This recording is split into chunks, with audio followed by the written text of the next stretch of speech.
What up, you dopes? It is I. I'm kidding, you guys aren't dopes. That was just a joke. It is I, Will, with Exposing WC. And we got some breaking news, folks. Breaking news from the con man himself. Well, he hasn't really broken it.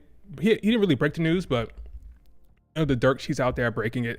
Apparently, Ray Fenix, his time in WWE will have to wait because he is going to be spending his time on the couch waiting for his contract to end because Tony Khan has extended his contract due to injury time, which is kind of we're going to dive into that and see if it makes sense to you, and if we're going to talk about if it makes sense in terms of like this perception of Tony Khan, the nice billionaire and the humble, wholesome billionaire, and that really fits in with this whole the perception of him online within the wrestling community. Do me a favor, like the video, subscribe to the channel, and yeah, let's see who's in here. David, Richard, Lakers fan, what's up?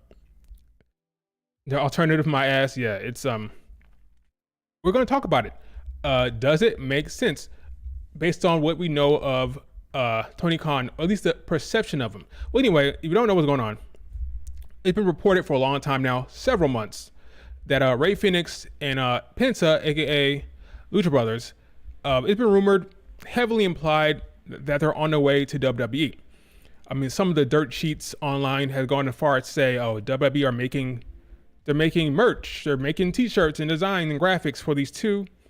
They're probably going straight to the main roster, skip NXT, the whole bit, you know, it's going to be a huge thing, all right? Their contracts are coming up here, coming to a close, about to end. And the overwhelming thought amongst the dirt sheets online is that they're going to be going straight to WWE. It's going to be a package deal, and they'll be on the main roster. Now, that is not happening, supposedly, because recently, as in this morning, Dave Meltzer, that typically I don't really talk about Dave too much because I'm not a big fan of his. Only reason I'm talking about Dave is because Sean Ross Sapp then pretty much confirmed it. But Dave Meltzer came out and said that due to injuries that Ray Fenix had previously, they're going to add about a year, not 1 hour, 1 year worth of injury time to his contract, pretty much postponing any time with the WWE. So it looks like he'll be on the couch probably, because if I were him, I would not be taking any booking, I would pretty much shut down or refuse any type of booking from Tony Khan going forward until that year is up. Now, this is interesting because Tony Khan was always supposed to be the person that wouldn't do that, all right? He'd be the person that would let them go. He's not Vince McMahon. You know, he doesn't have those type of impulses, that ego, that he won't be that petty, but clearly that is not the case. Now, he's well within his rights to do this, to extend his contract due to injury. I mean, this in his contract, he can do that. There's not a crime. But the question is, and here's a tweet here from Sean Ross Sapp when he says, yeah, it's going to be a while before they're in WWE. The question is, does this fit the narrative of Tony Khan? Like, he's well within his right to do this. I don't care that he's doing it. My biggest issue I have with him doing it is that there's this notion or this narrative that he's above this. He's not petty. He wouldn't do this. This is 100% a petty move, right? This is 100% petty.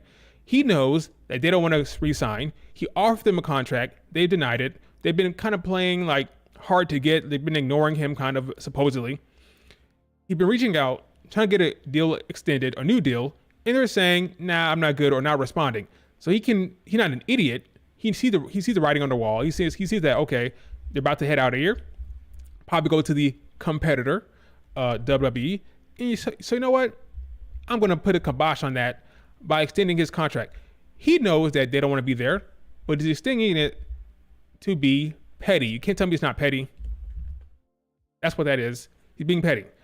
I would be less annoyed by that if there wasn't this narrative, this perception that this man is not like, he wants to be Vince. He wants to be Vince. He likes the spotlight. He likes the power. Stop talking about him like he's this wholesome billionaire or this nice guy billionaire. That's ridiculous. Tony Khan is petty. He has an ego. And he would 100% do this. Okay. Now there's other people out there We're going to talk about Russell Purist a little bit here, but before we get to that, let's look at what else Sean Ross Sapp had to say here. If I were AEW, I would have let the Lucha Brothers go, put over some teams and let them go. They don't have to put anybody over if they don't want to, but okay. It'd be clear they don't want to be there. It's clear they don't want to be there. I also understand AEW not being keen on them negotiating deals elsewhere when they have months remaining, but there are other talents to focus on retaining. First of all, this is not new. Like, we all do it. Every company does it. Every talent does it over different companies, whether their contract's over or not. There is no collective bargaining agreement. There's no CBA. So there's no contract tampering, for the love of God. Stop saying that. If you are under contract, you can talk to somebody else and say, hey, when my contract ends, I'll go over there. That's not illegal. There's no bylaws. There's no CBA. There's nothing. So as long as I'm fulfilling my contract by doing the dates and do what I need to do, I can talk to everyone and talk about my future plans. I can sign somewhere else once I'm done, but there's no rule against talking to somebody. If I'm working at Apple and I'm under contract, I can talk to Google and say, hey, Google, I'm kind of tired of working over here. When I'm done with my contract, I'm gonna sign. Cool. I'm going to continue to work at Apple, do what I got to do, but when my contract ends, I can leave. I don't see that as some kind of terrible ethical decision that people are making it seem to be. First of all, once again, it's not contract tampering. It's not against the law. There's no laws. There's no CBA. There's no agreement. It's not illegal. And I don't think it's that unethical. As long as you're doing what your contract says, you're fulfilling your dates, you're doing what you need to do, I don't have no problem with somebody talking to another company and talking about what you want to do once your contract ends. Okay, so that's what we're talking about here. But anyway, he can be mad all he wants. My problem is this whole perception that Tony Khan is a nice guy, not petty. This is clearly a petty move. And you have folks like the Wrestle Purist, right, who are carrying water for Tony Khan. Look at what Ibu said earlier. Like I said weeks ago on the Wrestle Purist channel, what do you say? Tony Khan elected to not extend Rey Fenix's contract with injury time, despite reserving the right to legally do so. So this is him saying Tony Khan won't do that. That's different from what we're hearing today from Sean Ross Sapp and Dave Meltzer. Okay, Rey Fenix busted his ass in AEW. He was never somebody that caused issues behind the scenes, was a day one guy, and was among the wrestlers that threw their hands up to work the dailies, place tapings in the pandemic when it was optional. He also never requested a release. These things matter to Tony Khan. Now, this is hilarious. So if it turns out that Tony Khan is extending his contract, this is like the most funny thing in the world. Like, these Wrestle Purist folk will carry water for AEW all day long. This call like it is. This is his friend. Okay, Tony Khan is his friend, his buddy. He likes Tony Khan. But this is freaking hilarious. Okay, Tony Khan, these things matter to Tony Khan. He's talking for him like this is his friend, his buddy. Tony Khan did not elect to extend his contract. Well, apparently he did. Apparently he's petty. He's upset. He knows he want to leave to go to WWE, so he's going to extend her contract with injury time to delay it. Yeah, there's no such thing as contract tampering, for the love of God. So my biggest issue with this, like, he has every right to do this. Like, whatever, he can do this. The issue I have is this notion that Tony Khan isn't some rich kid, billionaire egomaniac who is petty. He is. That's all I'm saying. Call like you see it. Stop trying to deny the reality of the situation. Stop trying to paint Tony Khan like this do-gooder, happy-go-lucky billionaire who always does the right thing, is not petty, and will not take a route that the WWE did in the past. He will absolutely do that. The man is 100% addicted to the power, and I think he wants to be Vince McMahon more than people realize. Okay, I mean, he could be up there doing his little dancing with Mercedes Moné. He can dance with Mercedes Moné all day long. Okay, he can do that, but don't tell me this man is some type of wholesome billionaire, because he's not. All right, he's upset that they want to go. They clearly want to go to the competitor, right? The bad guys, the Harvey Weinstein, right?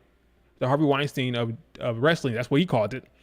He's upset about that, so he's going to extend their contract legally. He can do that legally, but it's petty because he knows damn well they do not want to be there. So let's call it like we see it. Stop trying to paint Tony Khan like this saint. He's not. He's petty, just like everybody else. Okay, he's a petty billionaire, just like Vince. All right, that's all I'm saying. Is that fair? Is that unreasonable? I mean, am I being unreasonable? That's what he is. He's a petty billionaire with power who can do whatever he wants. That's fair. Just don't tell me he's something else. Don't tell me Mr. Humble, Mr. Wholesome, Mr. Nice Guy, when that's not the case. That's all I'm saying. I don't know if WWE just wants Penta. I mean, they can sign him as a singles competitor for a little bit. It was supposed to be, reportedly, it was supposed to be a package deal.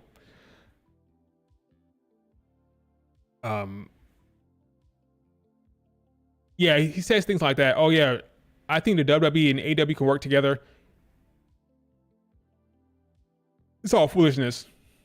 Yeah, Sean Ross have confirmed it. Yep, he confirmed Dave's reports. So they're going to extend it. So we're going to be like an entire year before we see him in the WWE. Now, the right thing to do, some would say, is for him to just let him go and let him go to another company who clearly does not want to be there.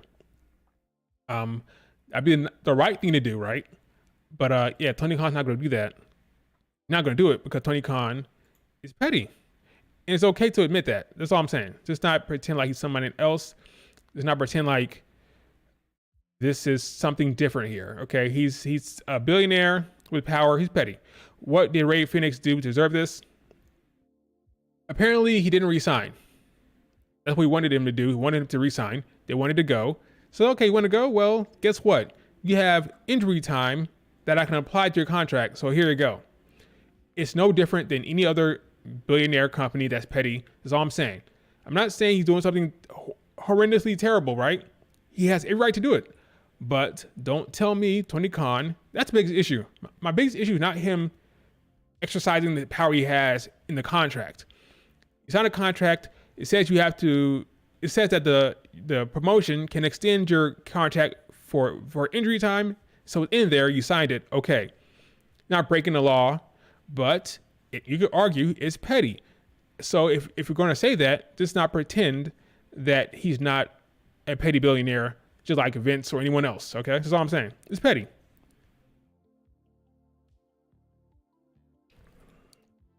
That's all I'm saying. That's all I'm saying. So now going forward, wrestlers know that this can happen to them too. So they need to plan accordingly and stay on Tony Khan's good side, so they can relieve with the least amount of resistance to avoid this type of issue. But yeah, it's crazy. Now some would argue that this whole independent contractor thing with the extended injury time sucks. I understand it from the place of somebody could technically fake an injury and sit home, but you could say, okay, well, if you're going to fake an injury, we're going to add that injury time to your contract. So I understand why you want it in your contract if you're the promotion. I understand that. But it's clearly a situation where the talent wants to go and the promotion is being petty about it, which is well in the right, but just call it like we see it, just not pretend it's something else. He's being petty.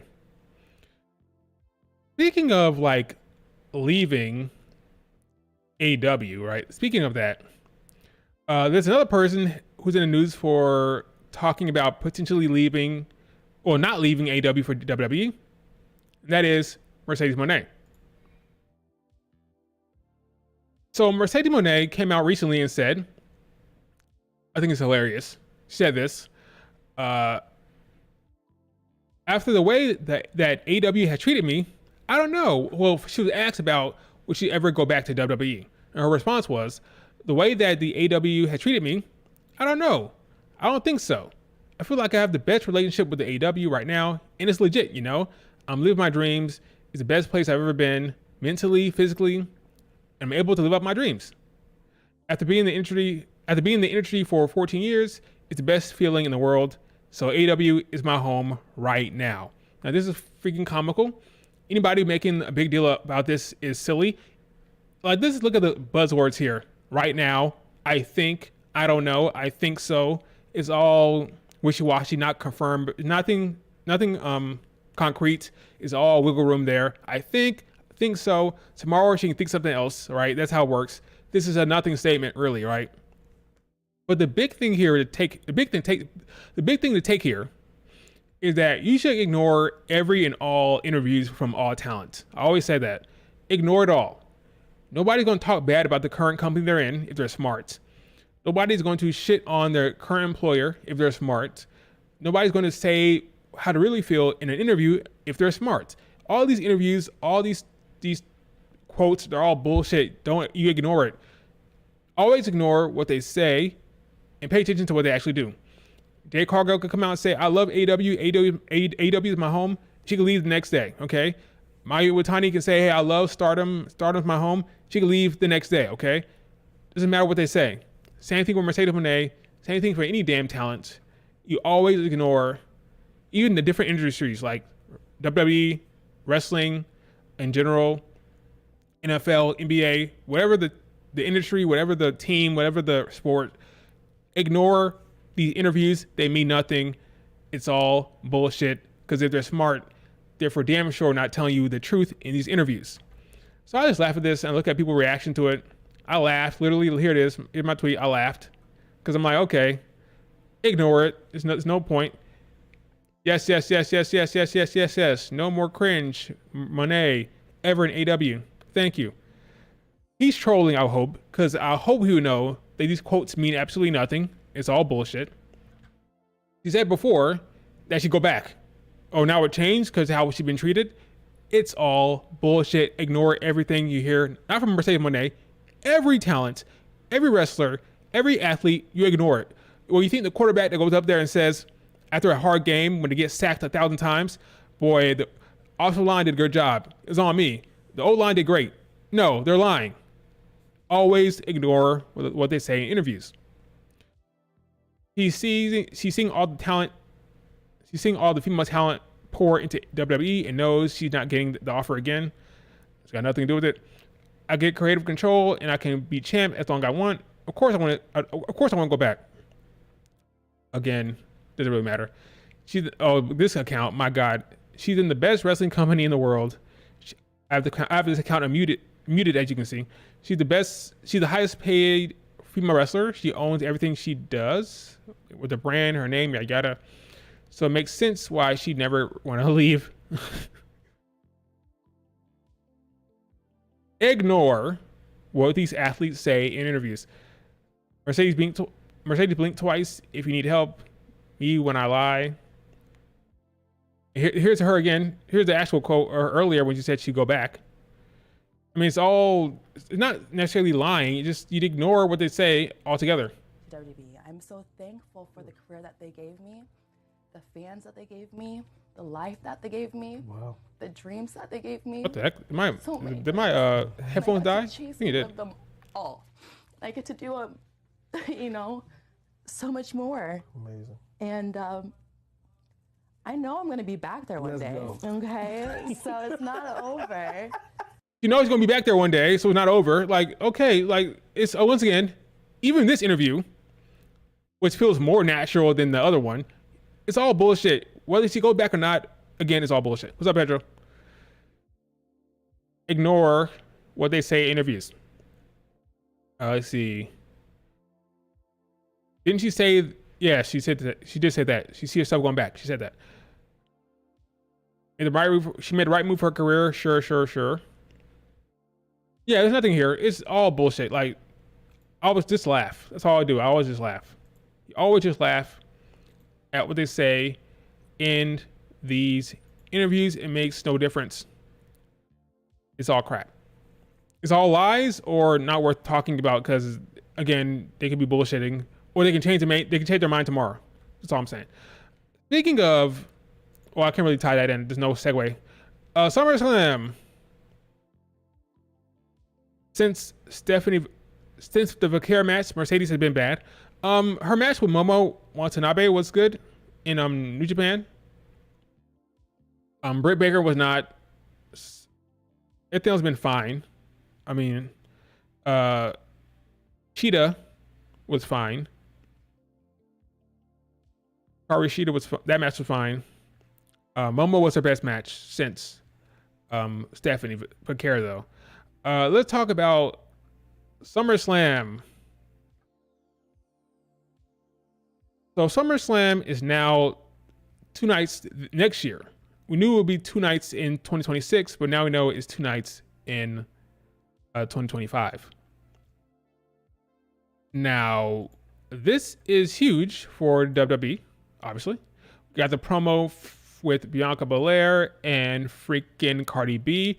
Cardi B is a fan of WWE. She likes it. She's been talking about showing up at WrestleMania before, so this is not a big shock.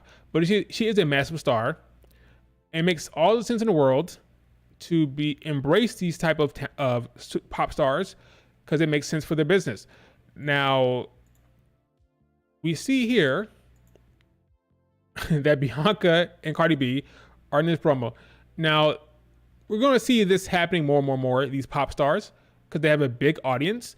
And I think when it's time to go full with Netflix for the PLEs, it's going to be massive for the company because, as I talked about before, can you imagine someone like Cardi B with her audience telling her fans, hey, by the way, turn on Netflix. No, don't go to Peacock or some obscure streaming service. Go to Netflix, very popular streaming service. Go there and watch me host this show. Even if 5% to 1% of her fans watch the show and enjoy it, like, wow, this is fun. I enjoy this show. I'm going to watch the next PLE. That's a big, massive win.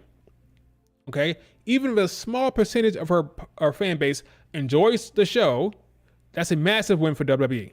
This woman has almost 200 million followers with between Twitter and Instagram, almost 200 million followers. Okay, this woman,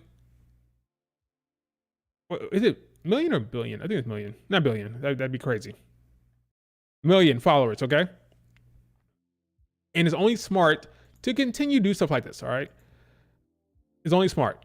And when right now in America, USA is on Peacock, right? Once that switches to Netflix, I think March 2026 for USA, it's gonna be huge because now WWE can say, just go to Netflix. Don't worry about Peacock. Everybody turn on Netflix right now. Everybody go to Netflix. It's all in one spot. That'd be great for them and for this whole thing they're doing with these pop stars. It's going to continue. So if you don't like the Megan Thee Stallion stuff, you don't like the Cardi B stuff, tough out of luck. It's going to keep coming. Okay, so let's not complaining about obvious, intelligent business decisions. So let's talk about the whole 2-night thing. I saw some folks complaining about this, like, why did it have to be 2 nights? It's one of 2 things, right? Either you're going to complain about it or you're going to love it, right? Some people are complaining about how last couple of years, the SummerSlam hasn't had all the stars, right? Last year, there's no Bianca Belair. 2 years ago, there's no Rhea Ripley. And folks complain about it. How can you not have Bianca on the show? How can you not have Rhea Ripley on the show 2 years ago? Where's Jey Uso? Blah, blah, blah. Well, now you're going to have 2 nights of SummerSlam, probably 5 to 6 matches per show, where you have more talent on the show. I don't have a problem with it. Get those mid-card titles for the women.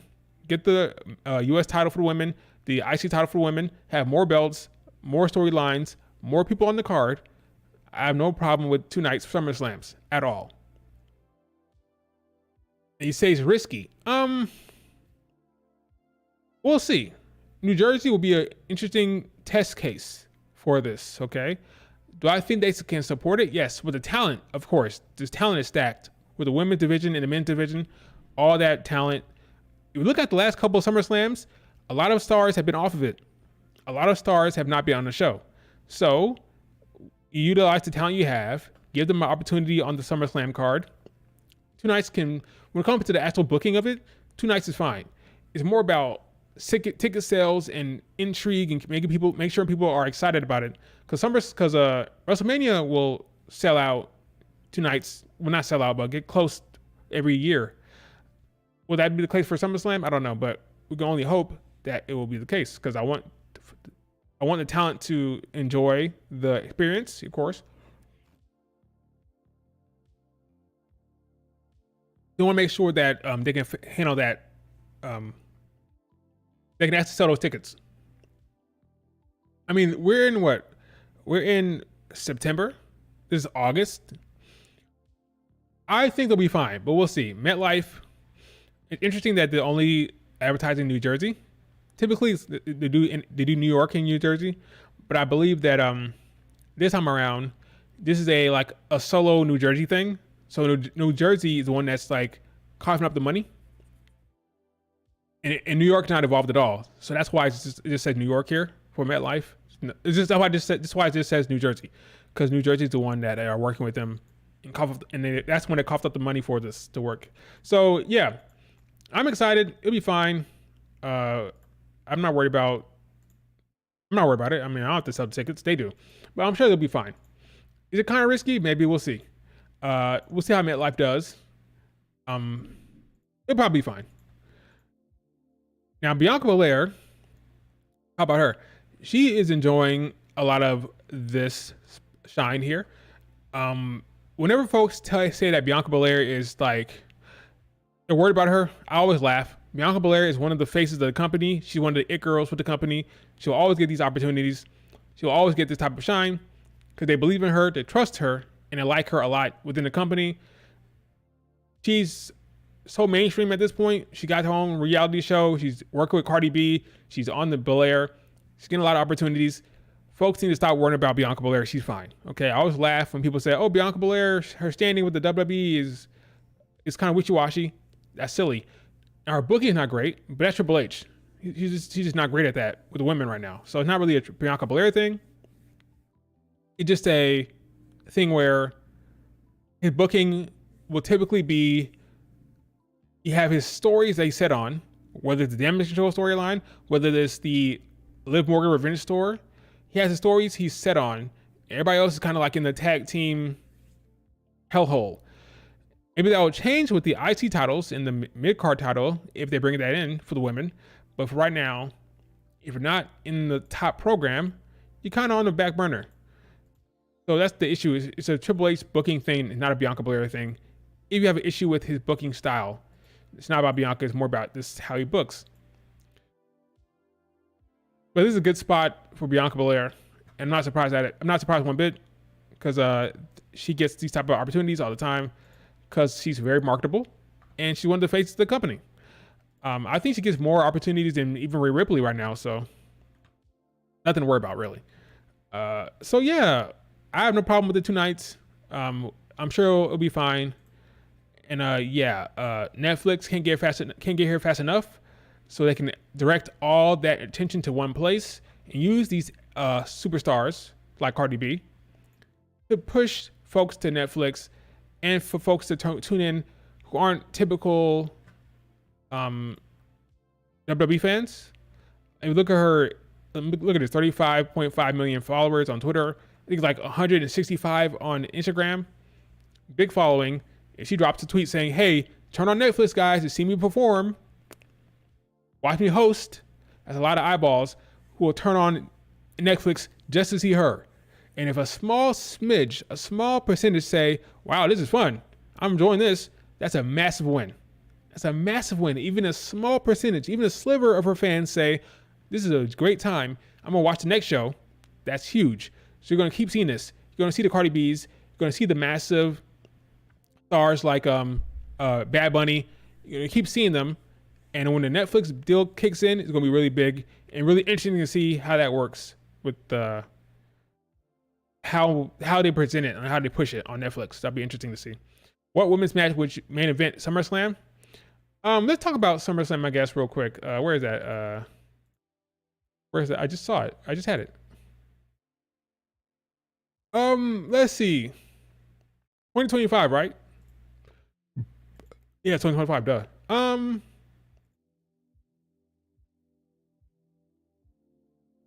That's after WrestleMania, and in my mind, that's after the Rhea Ripley, Liv Morgan story ends. So Rhea Ripley will beat Liv Morgan. Liv Morgan will be on the outs. Okay. The women's side, on the other side, I don't know. Men's side, Cody Rhodes will face either Roman or The Rock. Cody will probably, I have no idea whether Cody's gonna win or lose at WrestleMania. Then you have CM Punk probably challenging Seth Rollins or some iteration of that for the big match. SummerSlam 2025. I think Bianca and Rhea Ripley will be on the same show at that point on Raw. You could do a Bianca Rhea Ripley match. You do like a year-long storyline between Bianca and Rhea Ripley. Start at SummerSlam, head into WrestleMania. Wait a minute, I just remembered something. I almost forgot. Can't talk about Bianca Jade Part 2. Yeah, right. You can't talk about SummerSlam and not talk about the Queen of the Ring these days, right? And King of the Ring. Because remember this year, the winner of the King and Queen of the Ring went all the way to SummerSlam for the title shot. So that'll be the main event if that's the case, right? If the women main event, it'll be the Queen of the Ring winner taking on a champion. Same for the men. So you have to predict who wins the Queen of the Ring, who wins the King of the Ring, and then project to SummerSlam potentially. That's something to keep in mind. So if they did Bianca versus Rhea Ripley at SummerSlam, then Bianca would probably win the Queen of the Ring. If they did something like Cody Rhodes versus, I don't know. The men is harder because I don't know what they're doing with The Rock. The Rock's a wild card. I want to believe that Cody will probably still be champion, or maybe The Rock. If it's The Rock, you do The Rock versus Cody at SummerSlam. You can do The Rock versus, Vince used to do the rematch, right? So you have a WrestleMania match, and then if it's not at Backlash, you do the rematch at SummerSlam. That was a Vince thing. For example, Bianca faced Becky at WrestleMania, then faced Becky again at SummerSlam, 2022. So I don't know. Could Bianca win Queen of the Ring? Yes. It could happen. But that's something to think about these days when it comes to SummerSlam matches. Who's going to win Queen of the Ring? Cody Roman could happen there as well. Yeah, I have no idea.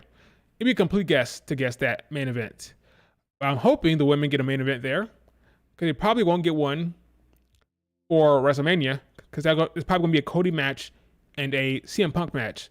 So if you're going to do Cody Rhodes and CM Punk main events at WrestleMania, you would think maybe they'll do a women's main event at SummerSlam, but I would not count on it based on the history of Triple H and WWE. Would be nice to see, but I wouldn't bet on it. Will they do it again next year? What, the King of the Ring thing? Probably. Rock Cody at WrestleMania? Likely. That would make the most sense. Damage Control Triple Threat? That'd be great. Would that main event? No. Would that be a match? Yes. Especially with the 2 nights. Now you have 2 nights. You could do a Damage Control OG Triple Threat match and have it make sense. That's what I would do. But I'm not booking it. That's what I would do. What else? Oh, Shane McMahon showed up with the Young Bucks. He said it's a complete coincidence. It was a coincidence that they showed up at the same airport at the same time, took the same flight. Do you believe it? No, I don't. Do I care? Not really. Shane can do whatever he wants. I don't care if he goes to AEW or not. I'm not interested. I'm not invested. I do not care what the hell he does with the Young Bucks or AEW. But him saying that it's a coincidence, I don't buy it one bit. I don't buy it one bit. I don't buy it. Yeah, nothing much else to say about that. Just whatever. Like, I know who you're fooling. I know who you think you're fooling, but whatever. Let's see. Yeah, I don't care. Sam McMahon and the Young Bucks were seen speaking and laughing together prior to boarding the flight. Coincidence, right? Sure. He'll probably be on AW sometime soon. Within the year, he'll make an appearance. You guys can talk about that all day long. What else? How about I have one issue I'm having with Stardom real quick. Let's talk Hazuki real quick. Well, not too long. If you're not following this at all, well, if you're not watching Stardom, you can't be following it. It's impossible if you're not following Stardom. Hazuki's going through this whole depression storyline. She's depressed because she lost the white belt opportunity to Natsupoi. That's her 6th straight loss going for the white belt. And this time around, it really hurt her feelings. It really hurt her. She got depressed. And her teammates in the Stars, that's the name of her faction, were worried about her. They're trying to slap some sense into her, yada, yada, yada. Ultimately, read here says, Hazuki explained in the interview that it was Stars and Micah who helped her shake her frustrations. I wouldn't call it frustrations, more about depression, but whatever. We'll see this weekend if she's able to get back on track. The warmth of the Stars saved me, as her faction, and Micah also hugged me saying, I'll take care of you. I wondered if Micah told me this because she knew the same pain I was going through. I felt something like love. This is all fine and dandy, but this better not be the end of the story, okay? This thing lasts like a week, and you would think if they're doing a storyline where Hazuki, who had not got her son, let me rephrase that, who had not got her time in the sun, she has not enjoyed the fruits of her labor in Stardom. If that's the case, and it's over within a week, it's a whack storyline that meant nothing. I'm not saying she needs to be depressed. What I'm saying is something needs to come of it. Something got to go down. And right now, we'll see this weekend if it happens. I would hope that it would be some type of long-standing character change. She shouldn't have to turn heel, per se. She don't have to join hate, okay? She don't have to do that. But something got to happen. Because if not, what are we doing here? What's the point of this whole storyline if Hazuki is not going to change at all? Okay, this applies to all promotions, WWE, AW, Stardom, Margold. If you're going to have a storyline where a character is depressed, and they don't have a title match, like a rematch coming up, like she's not going to go for the white belt anytime soon, then what's the point? I mean, is she leaving the company? I don't think so. So my question is, what the hell's going on here? And what was the point of this whole angle if it's not going anywhere? I would sincerely hope that we find out this weekend that it's not over. The storyline continues somehow. I don't know what's going to happen. I don't know what's going to be, but I'm hoping it's something compelling, because if not, it's a big fat waste of time. Okay? No, I know, but Bailey said in an interview she might be a heel again. Who might be a heel again?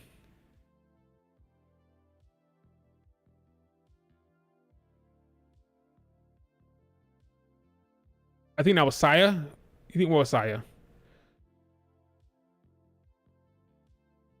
Mayu might be leaving, you think? Oh yeah. So other folks believe that the reason why this is happening with this faction, because the leader, yeah, she's a leader. The leader, Mayu Watani, might be leaving soon. So they think, oh, they're going to end Stars. When Mayu leaves, it's going to be over. So Hazuki's leaving. I don't think they know for sure that Mayu is leaving. If she is leaving, they don't know. I don't think they know. Because that'd be crazy for them to know that at this point. If I'm Mayu, I'm keeping that to myself, keeping it close to the vest. So I don't think they know that she's leaving. But yeah, if she does leave, they probably will just end that faction altogether, because they take it as a betrayal, right? It's a betrayal. You left Stardom, and Rossi Ogawa, he created stars. So we're gonna end this faction same way we ended Queen's Quest. No more stars. Like if she does leave, I think it's kaput for stars. I think it's over. So yeah, but I don't think they know that. They don't know that. They don't know. At least not right now. We can speculate about that, but I don't think they know that. I think she's keeping that close to the vest. I've suggested that if she leaves, she's the mystery person that EO was talking about. EO Sky said that she has a plan in mind of who she wants to face next year at Summer Destiny. And I think that person might be Mayu Iwatani, but we'll find out later on because Mayu Iwatani's contract ends next March, I think. Either next March or at the end of the year. I want to say it's next March. We'll see. I don't know though. I have no idea. Here's this. Look at this gentleman here. Either she's leaving, either she's joining Hate. They got rid of the storyline quickly, or she's leaving. So basically, anything can go. Anything goes. He doesn't know. I don't know either. I have no idea. Let's see. Okay, let's talk about SmackDown tonight. Woohoo, SmackDown.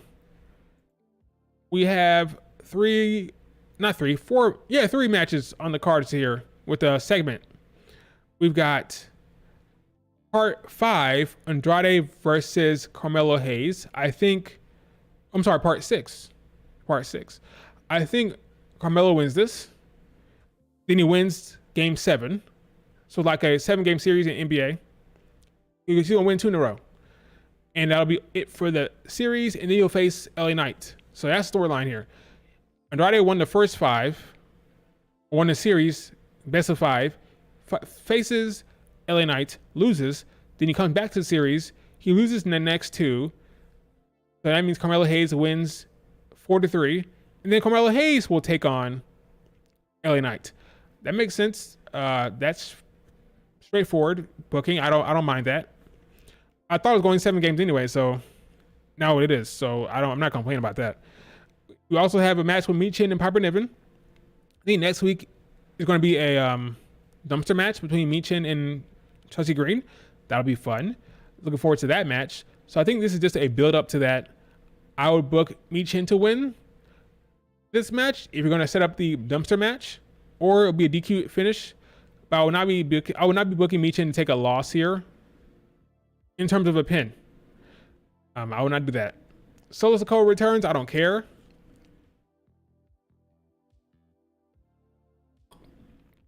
I honestly do not care about that fact. I would really prefer this faction if Jacob was running it. But again, my fantasy booking is not happening here, so I don't really can't really hate it too much.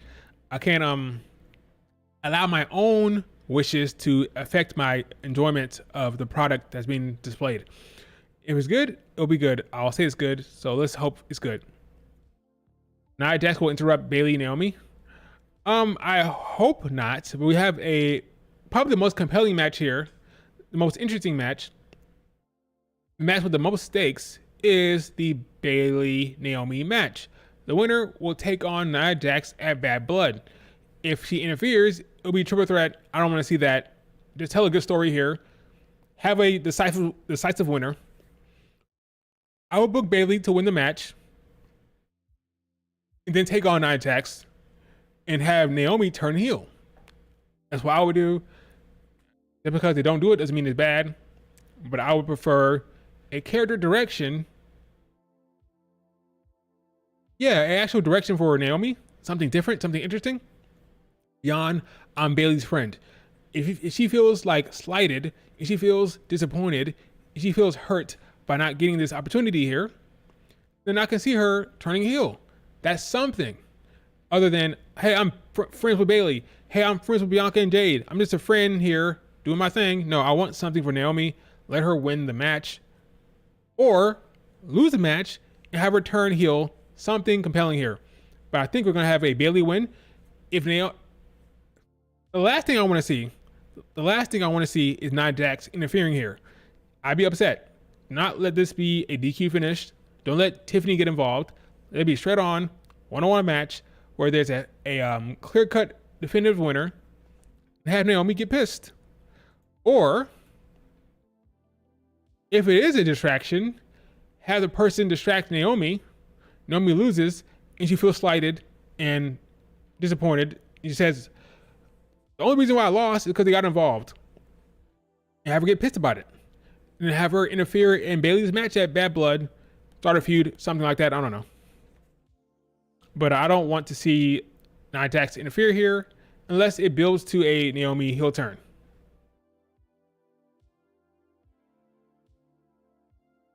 Naomi, Nia Jax might be at Crown Jewel. I guess. If you want to extend the Nia Jax reign in a way that will... I still see that as a filler feud unless it leads to a Naomi Bayley storyline. I see that as a filler match, a Nia Jax match right now. But yeah, Nia Jax will definitely retain at Bad Blood no matter what. I'm just hoping we get a definitive match here that leads to something for Naomi. Tiffany interferes, leading to a triple threat. Boo. Makes Tiffany look smart. I mean, that's bad for Nia Jax. Nia Jax won't like that. That may lead to Nia Jax hating Tiffany more, because Nia Jax will want to have a match where she has to get pinned. She'll hate that she could lose without getting pinned. That's typically how it works. The heel will get upset if there's more people involved, because that means she can lose her title without getting pinned. That's the last thing you want as a champion. You want to go down swinging. You want to go down getting pinned, not losing because someone else got pinned. So she could be upset if we went to triple threat, which is why I don't think she's going to get involved here. It doesn't make sense, because if you do that, then it hurts you. So now it's a triple threat where someone else could get the pin on. Yeah, someone else could take the pin beyond you, and you could lose the belt. But WWE does funny stuff. So who knows, right? Who knows? But SmackDown's fine. I want to see the Game 6. I want to see the Naomi Bayley. Solo Sikoa returns. I don't really care that much. Michin, Piper Niven, I'm sure will be fine. Unfortunately, with the 2-hour SmackDowns, those matches typically are short. I'm hoping for at least 5 minutes. Can you give me 5 minutes, Triple H? Can you give me a 5 minute Michin, Piper Niven match? I'm not counting on it, but hopefully that happens. Will something happen in the main event? Probably like a Solo Sikoa, not Solo Sikoa, but Bloodline against Street Profits thing or whatever. Will Bianca and Jay be there? Probably not. They weren't there last time because they're strictly on Raw right now because they're feuding with Damage Control. So I don't think we'll see Bianca and Jay there. So yeah, we'll see Chelsea Green with Piper Niven. We'll see DIY or Street Profits against Bloodline. We'll see. Well, is Roman there? Is Roman said to be there? Anything about that? He's SmackDown. If he is, they'll show it on the ticket site page. If he's supposed to be there. I don't think so.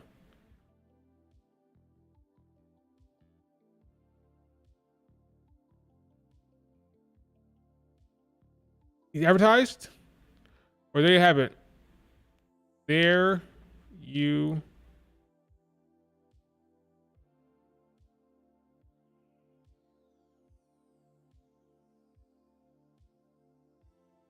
lie. Maybe he is, but not here. September 7th. Typically, if Roman's advertised to be here. Cody, Nia, Bayley, Tiffany, LA Knight, Kevin Owens. Now, Kevin Owens is interesting here because Kevin Owens is a guy who's rightfully upset, who's rightfully annoyed that Cody Rhodes wants to team up with Roman Reigns. So I would love to see a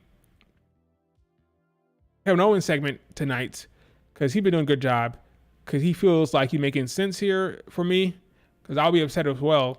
My friend was teaming up with the guy that tormented us for the last I don't know how many years. He did it so easily too, like so easily teamed up with Roman Reigns. showed up at a damn football stadium with the ease. So I agree with Cody Rhodes. I'm sorry, not Cody Rhodes. I agree with Kevin Owens that Cody's tripping. So I'm curious to see where that goes. Yeah, but no Roman here. Here's how you know. If Roman was going to be here, they'd have him up here. One, they have him up here. And two, they'd be advertising him over Solo Sikoa, right? If he was here, they have a big ass Roman Reigns picture. You know how they do. You know how they advertise him. He'd be right here. Big ass Roman picture here. I don't think so. No Roman tonight, I don't think. Let's see. October 11th, he'll be there. Yep. See? When Roman's there, you get the big ass Roman picture, the Roman featured superstar. So no Roman Reigns. So if you're looking forward to Roman, ain't it happening, Captain? No Roman tonight. So yeah, this SmackDown might be a little mid. Hopefully we have a good match between Naomi and Bayley with a good angle of some sort. Hopefully we'll have a good match between Carmella Hayes and LA Knight. Make it good, make it compelling, give it a story beat that we're talking about as time ends. When the show ends, we're still talking about it. That's what I want to see. There's no guarantee that we'll get that tonight. But SmackDown, it's okay. It's okay. I'm not going to hype it up. It looks okay, though. What else? That's all the topics I had. So now I'll just answer questions. Let's see.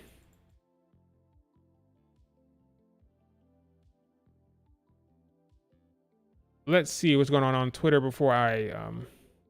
Anything else happened on Twitter? I don't see nothing. No new news? SmackDown is really lacking the hype Raw has? Yes, it is. Oh, yeah. I did have Saraya up here. Let's skip right over it. So Saraya is re-signing with AEW, which makes sense to me.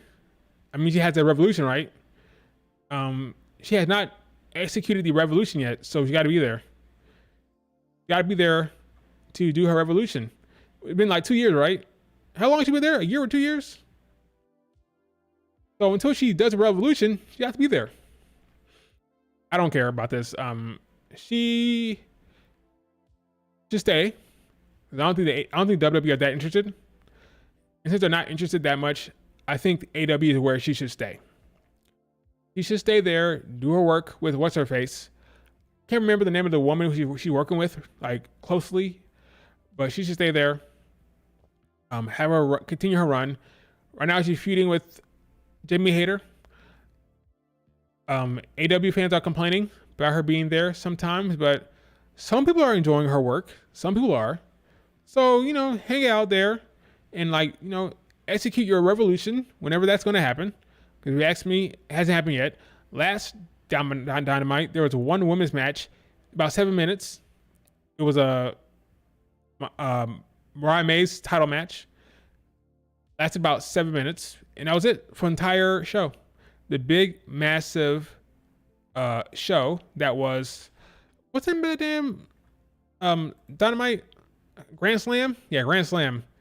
Grand Slam, 2-hour show, 1 7-minute women's match, and the ratings weren't good. The ratings were not good for that show. So, here's what it is. She should stay there for sure. I don't think Triple H cares about her right now anyway.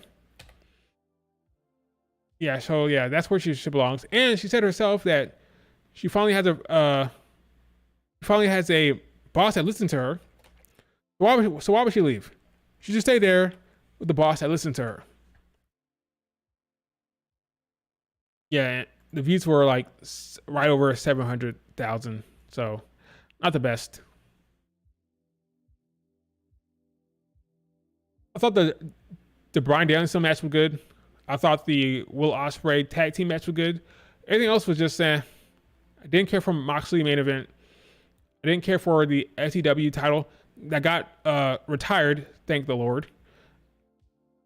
So yeah, 2 matches for me: Ospreay, Danielson, which is always the case every damn Dynamite. Those are the two matches to watch. Everything else was kind of mid or not great. Predicting the next women's matches at PLEs for the rest of the year. Predicting the next women's matches for PLEs. Well, the next PLE is Crown Jewel. That's either Nia Jax against Naomi, or it's Nia Jax and Tiffany against Bianca and Jade.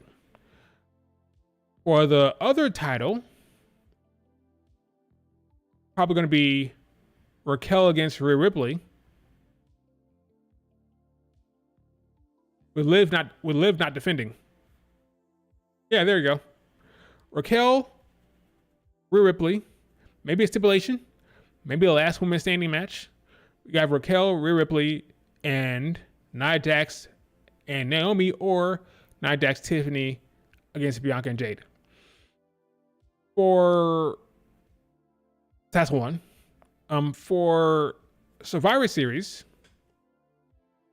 we're gonna have the Team Liv Morgan against Team Rhea Ripley, and I uploaded a video about that. It's gonna be Raquel, Liv, and PFC against Rhea, Lyra, or Selena Vega, and Damage Control. I talked about how I would love to see a Damage Control story where Dakota Kai turns in that match, replicating and paying homage to her turn in NXT. That's that, I guess. Maybe at Survivor Series you also do Liv against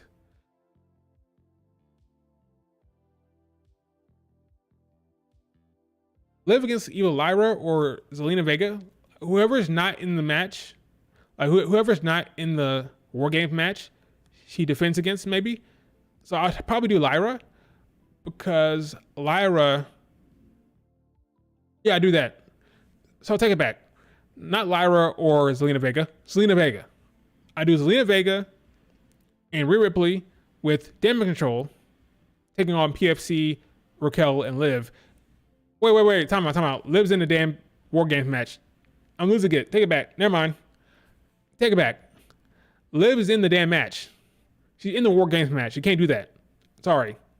Ignore me. Liv, Raquel, PFC against Rhea, Lyra, or Zelina Vega, and Damage Control. Okay, that's that. Now for the other women's match, potentially, it may be it. That may be it for that show. Let me see last year's Survivor Series. Survivor Series 2023.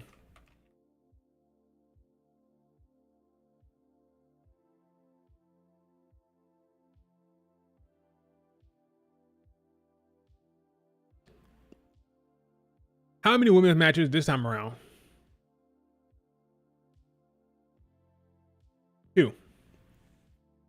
So Nia Jax might defend there, assuming she's still champion. Nia against Charlotte Flair. It's a guess. This is all assuming that Tiffany does not cash in. I'm going Nia against Charlotte Flair. All right. So Nia, Charlotte Flair. I just realized, oh yeah, either Nia, Charlotte Flair, or that tag team match will be at Crown Jewel. So it'll be Nia, Charlotte Flair, or Nia Jax, Tiffany against Bianca and Jade. So Bianca and Jade versus Tiffany and Nia Jax happens at Crown Jewel or Survivor Series. One of those two shows it happens. That's an option there. Or you can do Nia Jax against Charlotte Flair. For the main event, it's not a PLE, right? It's not a PLE. Saturday main event, I have no idea. Charlotte wins. Tiffany ruined her moment. We got Tiffany cashing in on Charlotte Flair. I'm not convinced Tiffany's gonna cash in, folks. I'm not convinced. It could happen. Sure, she's the Money in the Bank winner. She has a briefcase. I'm just not convinced. I can see it going a couple ways. I can see Tiffany failing because of the. Tiffany should be in Braun Breaker's spot. She should be chasing a mid-card title. They don't have any mid-card titles, but they said, according to reports, they're making them. So if they're making the mid-card titles, why not have Tiffany get that? I think pushing her as world champion right now is too much. I think it's too much. I don't think she's ready for that spot. She is ready for it athletically. She's ready for it in the ring. I'm not convinced she's ready for it on the mic to be champion, to be the top of the card yet. I think she needs a mid-card title, just like Braun Breaker, just like even Gunther had a mid-card title first. Let her have a mid-card title. Problem is they don't have those, but they need to make it. Because they'd be great for NXT women that coming up. It'd be good for the Roxanne Perez's, good for those type of talent coming up to have something to chase. It's not the world title, or not a tag team. They need more. They need the mid-card titles, I think, now. For the sake of the NXT call-ups, to not have to go straight for the title right away, but to have something to shoot for that's beneath the title, those mid-card, beneath the top title, those mid-card titles will work really well for that. So they should be investing in those mid-card titles and bringing it out ASAP. Oh, sister. Hey, sister, soul sister. So Trinity Fatu is all excited about the match. I am too. It should be fun. Just have a definitive winner. That's what I say. So that's my thought process on it. I'm not definitive whatsoever. Fightful says WWE have been taking the online reception into consideration with regards to the main event. Wow. So guess what, guys? If you bitch enough on Twitter, they may make a decision in your favor. So if you want to see CM Punk against Drew McIntyre main event the show, just complain. Oh my God, letting people who don't pay money to that's a fair point. Only folks that aren't going to pay money to see the damn event are complaining about what's main events. Speaking out of your ass yet again.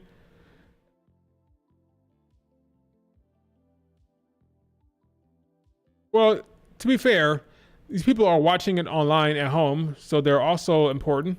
The customer at home is also relevant to the company. They're also important. Good. Now we're gonna have Punk and Drew. Yep, Cody Roman Reigns open. CM Punk Drew main event. You would think, because most of the fans online are saying that Drew and CM Punk should main event. So if that's the case, then that's gonna be the reality, that CM Punk and Drew McIntyre main event.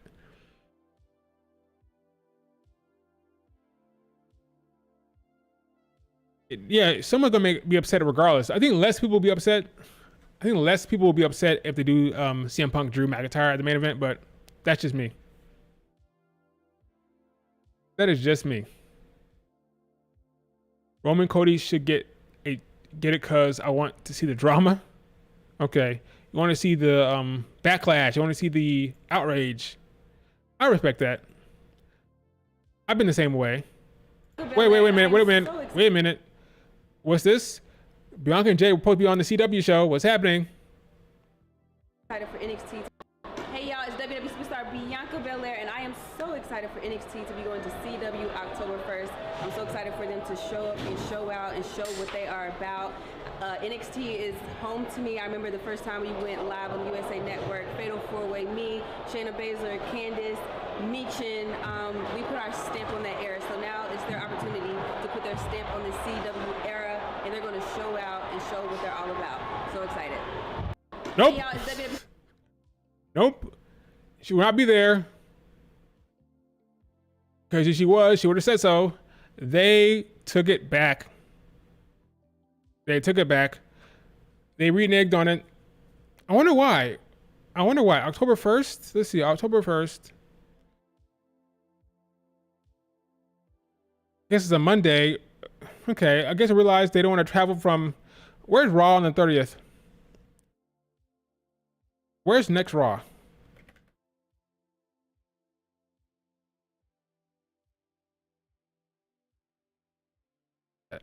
Where's next Raw? See tickets.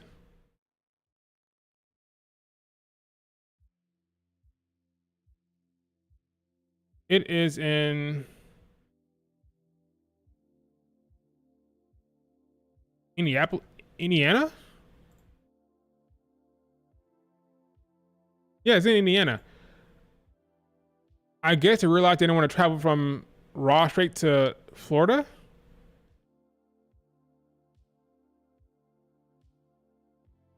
Yeah, I don't know. But not Florida, not Florida. I'm sorry. Not Florida. They're in it's not at PC. It's in Chicago. Wait a minute. It's in Chicago. It's in Chicago. Not that far away. How far is Indiana and Illinois?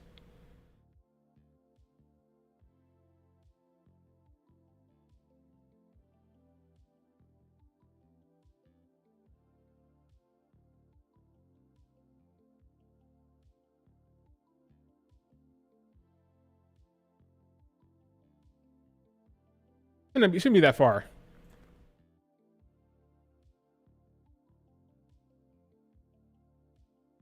A 5-hour. Not that far. Not that far.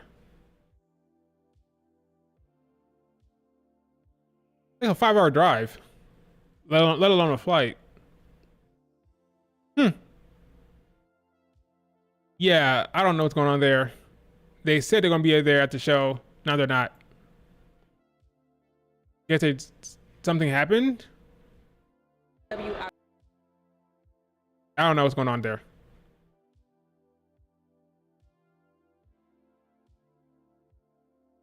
Yeah, I heard. I don't know. It wasn't crazy. It was Io Sky in that match. What? It was. Wait a minute. We gotta hear that again. Belair and to me, I remember the first time we went live on the USA Network. Fatal 4-Way. Me, Shayna Baszler, Candice, Michin. There was Io Sky in that match. Candice, Michin. Oh my gosh! Wait a minute. Let me see. Wait a minute. Wait a minute. Wait a minute. Bianca.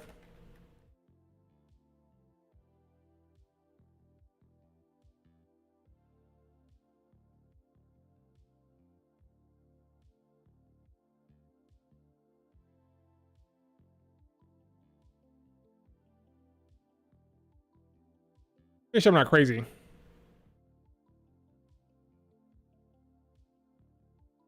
Full match. Fatal 4-Way.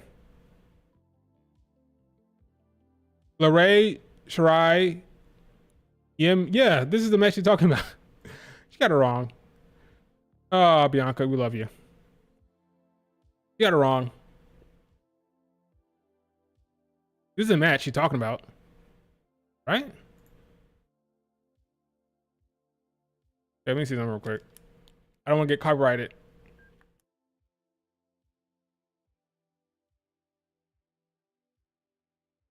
Yeah, she was champ.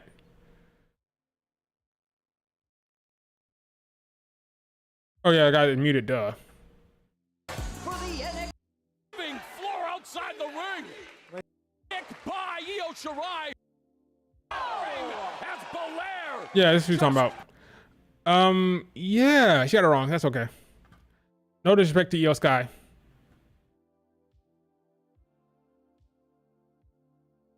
Yeah, so yeah, me and Yim was in. Yeah, me and Yim was in there. Michin, Blair, Michin, Shirai, Lorray. She said Shayna. She got mixed up. Because Shayna was in the other Fatal 4-Way. Was her, Shayna, Kairi Sane, and Io. That was another Fatal 4-Way for the title. But this one was Io, not Shayna. Oh well. No, that's hilarious though. You got it wrong. We put our stamp on that area. It's all right though. Anyway, so yeah, I don't know why Bianca and Jade are not going to that show.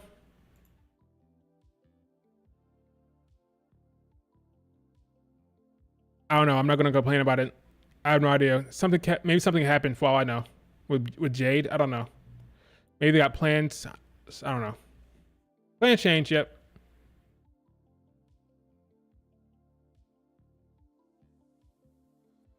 Yeah, she did KOD on both of them and lost. She got choked out by Shayna Baszler. Yeah, that was interesting booking there. Anything else? Any other questions before we wrap it up here?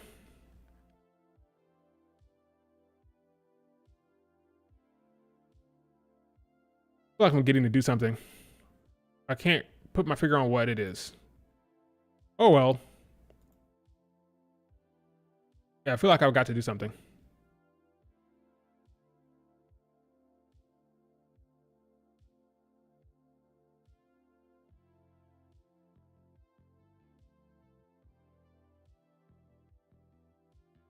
Never did a Raw review. Yeah, I did that. I skipped a review this week. I'll do it next time. Raw was cool. Jay Uso winning the title. Great for him. I get it why they did it. Now he's champion. Everybody can shut up. I think I'll talk about that a little bit. You think NXT gets a new branding and logo? No. Oh, actually, yeah. I take it back. Yeah, why not? SmackDown did. Raw might. Yeah, I think they probably will get a new branding with CW in mind. I think so.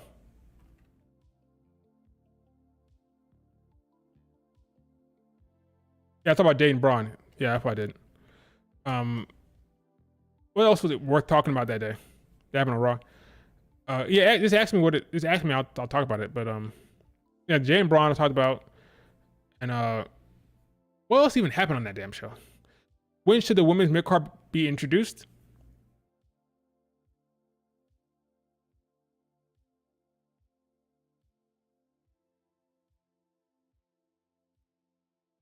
Saturday, main event.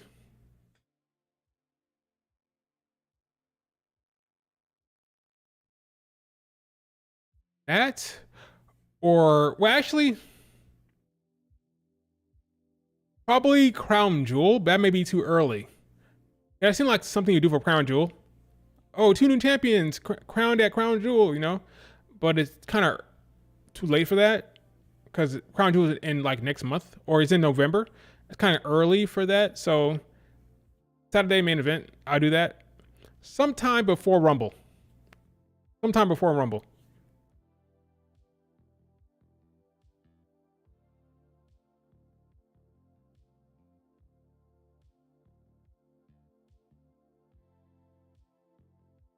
At Mania, no, not at Mania. Well, no, 'cause that's 2 matches there. That's 2 matches. That's 2 matches we do. Would I do it? Sure. I don't think they're gonna do it. I'll do 2 ladder matches per show. That could work. One ladder match on one show, another ladder match on the other show. That'd be cool. I doubt it happens though, but that's a cool idea. It's a cool idea, but I don't think it will happen. That's my thing. I don't think so.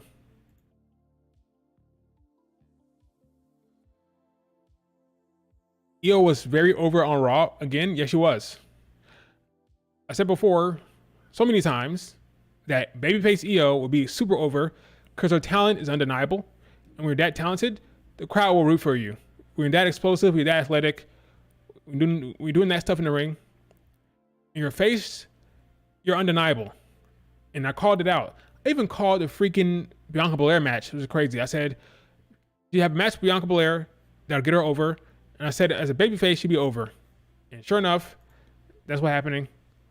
But it's not hard to predict that because Io Scott's awesome. She's an awesome competitor, so you want to root for her. You know, they're better off as faces. Her and Kairi Sane are better off as faces.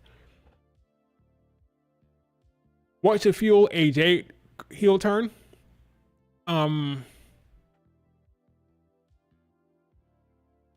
Ambition. So let's say she has the tag titles. Let's say a Rumble season comes around. start thinking about Rumble season. And there's a little bit of awkwardness because I want to win a Rumble. And Bianca's like, I want to win a Rumble as well. They go in there and Bianca eliminates her. Honestly, here's the thing. If the plan is to have Rhea Ripley win the Rumble, I wouldn't do it. But if that's a plan,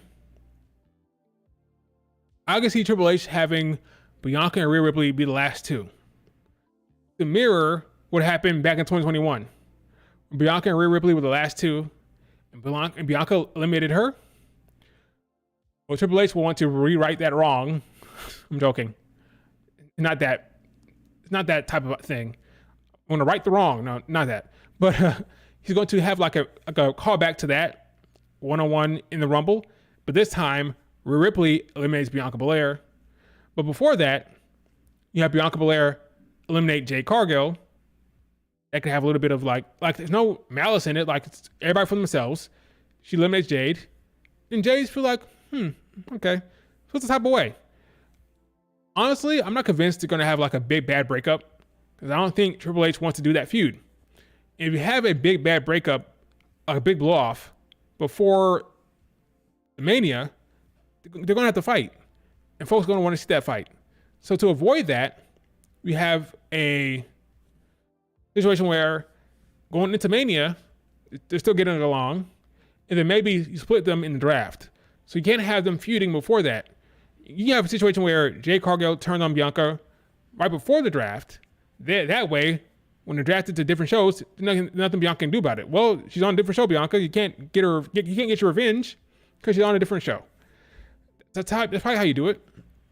You don't have any type of like blow off or blow up before Mania, I don't think. Because you don't want the fans to say, oh, I want Bianca Jade. So to avoid that, you have them be on the same page for a while. Now, what does that mean for the tag title reign? I don't know. But I could see Bianca or Jade eliminating the other. I would have Bianca eliminate Jade if the plan is for Bianca to turn... If the plan is for Jade to turn heel, I have Bianca eliminate Jade.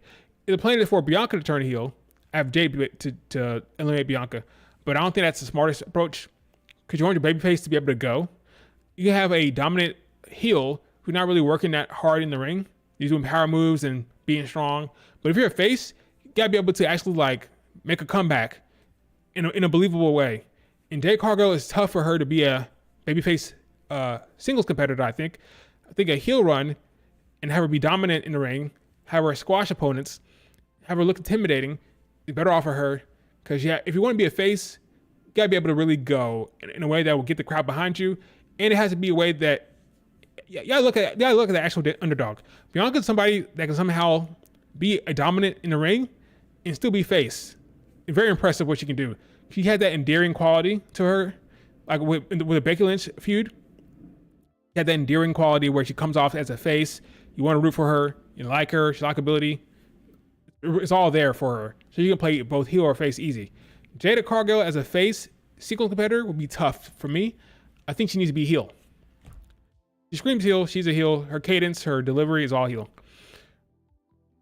If they stay a team going into Mania, I fear they might have Bianca do another tag. Yeah, I do. That's a big fear for me. And that'd be a crime. They can split somehow in an amicable way. That's not like a cordial way. They can split. If Bianca eliminates Jade, people will be crazy. That match will happen. That's true. Fair point. I take that into consideration. If Bianca eliminates Jade, they'll be saying, oh, this started the feud. The match has to happen now. That's true. So maybe that's not the best case scenario unless you want to have a slow burn thing where she says, I understand, we're all good. Like you can play it that Jade Cargill like understands, like, I get it, everybody for themselves, one-on-one situation here. I don't hold it against you. I get it. I would have eliminated you too. We're good. But it's deep down, she feels the type of way. You can do that. So long as the character work makes sense, you can have Jade Cargill get eliminated by Bianca Belair. As long as she says, we're good, it's okay, but deep down she's upset, you can do that. And that'll squash that feud stuff right there. Now, if she's upset and mad about it, well, then yeah, they're going to say, oh, it's the feud happening now. It's a Mania match. But if she's understanding, then you can get away with it a little bit. But we'll see what happens. Bianca and Rhea Ripley at 2021 Rumble and Bianca and Rhea Ripley at 2025 Rumble. Completely different persons. Yep. 4 years have passed pretty quickly. That's crazy. Generational talent, man. Yep, agreed. Our other Bianca tag team match, then an off the Mania card entirely. That ain't happening. There's no scenario where Bianca Belair is a singles competitor and off the card, right? She'll be on the card no matter what. The question is, in what capacity? I don't want to be tag, but it might be tag. It might be. Triple H hasn't hinted at a Rhea Ripley, Bianca Belair, let alone Bianca Jade. Yeah. Bianca Jade ain't happening for a long time. That's Jade Cargill's in game. That's her last match, really. In the, like, if you look like a pyramid or the tiers of matches she can have, her best match, her biggest match is Bianca Belair. And Triple H ain't a guy to do the first match, the biggest match. That's why we're not going to get Gunther, Ilya anytime soon. We're not going to get Bianca Jade anytime soon. They're going to slow burn that and wait for years before executing, which is why we're not getting Bianca Ripley anytime soon. I would have loved to have that years ago. It's not happening until like 2026. Okay? Or maybe next year. Maybe next year, SummerSlam. Maybe. But he purposely put Bianca and Jade on the same show for now. He'll split them.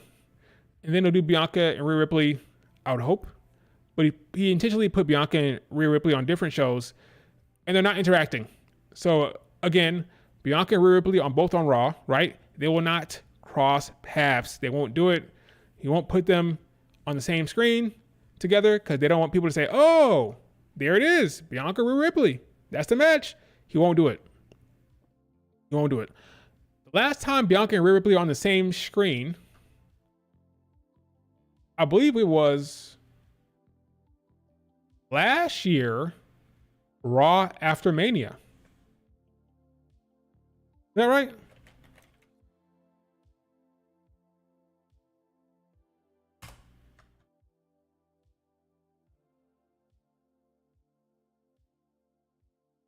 Yeah. That's crazy. Raw after Mania 2023.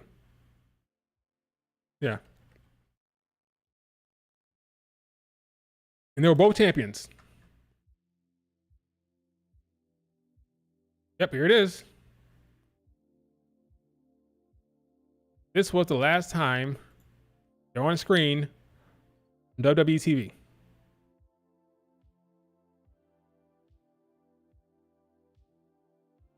The last time.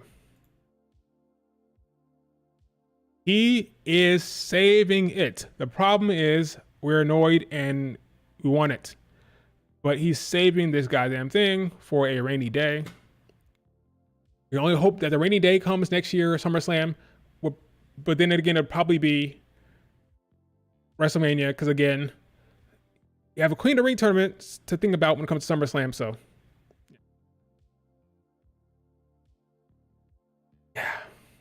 yeah, Vince was still there as well. So Vince might play a role in that. So it may not have been a Triple H thing because Vince was still in play here, I believe. But yeah, this is the last time, folks. And we must continue to wait. We must continue to wait. You're right, they sure did. I wonder if that's the first time we see each other in a while. Well, never mind. They work dark matches sometimes on different shows. They work PLEs, so they've seen each other a couple times before since then. But yeah, backstage segment, that's not happening. But they'll take pictures all day long and post it all day long. And it doesn't break kayfabe either, because right now, Rhea is a face, Bianca's a face, and they haven't had any issues. They had a segment in the ring where they challenged each other, but this wasn't really a disrespectful thing here, really. It's more about, I'm the best, you think you're the best, we'll see one day. So it doesn't break kayfabe for them to now get along or be on screen, because they're both baby faces, and haven't interacted on screen for years. So there's no beef here, really. So yeah, this is the biggest match they can do right now. The biggest match they can do is this here. When will it happen?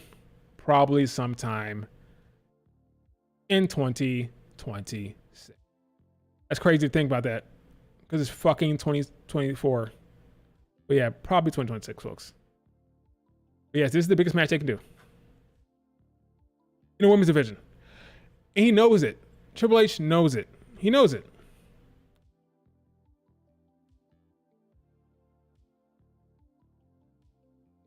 Now you could argue that it's for the best. It's going to be a huge match when it happens. You could argue that he wants it to be a main event, which is why he's waiting. If that's the case, I understand. If he's saying we're not going to do it at 41, we know CM Punk's going to be involved. We know CM Punk wants to have his main event. We know Cody Rhodes is going to have his main event. So you know what? We're going to wait for 42 and time it perfectly so these women can main event. Fine. I'll accept that. I'll accept it. I don't have to like it, but I'll accept it. I accept it.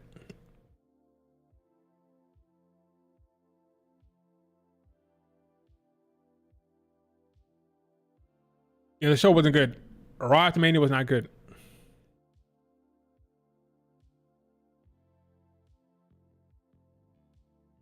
Wasn't. All right, folks. That is it for the stream. Do me a favor. Like the video. Subscribe to the channel. Give me your thoughts on all the topics we talk about here.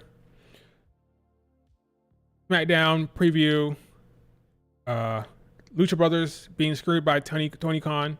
Well, really Ray Fenix being screwed by Tony Khan. And Mercedes Moné comments. Hazuki, if you're watching Stardom. What else? Yeah, anything else we talk about today? Triple H better not mess with this match up. These two are they need to have like a. Rhea Ripley said that this feud will be the greatest feud in women's history. In the history of women's wrestling, this will be the greatest feud. Okay, that's what she said. So if that's the expectation, if that's the goal, you can't afford to screw it up. You cannot afford to screw it up. So invest all the great storytellers you got and tell the greatest story ever. That's what Rhea Ripley said. So I take her for a word that they'll put all the effort in to make it the best feud ever. That's what it deserves. Especially if you're going to wait this long.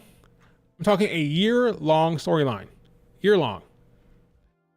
That's what I would do. Year-long storyline.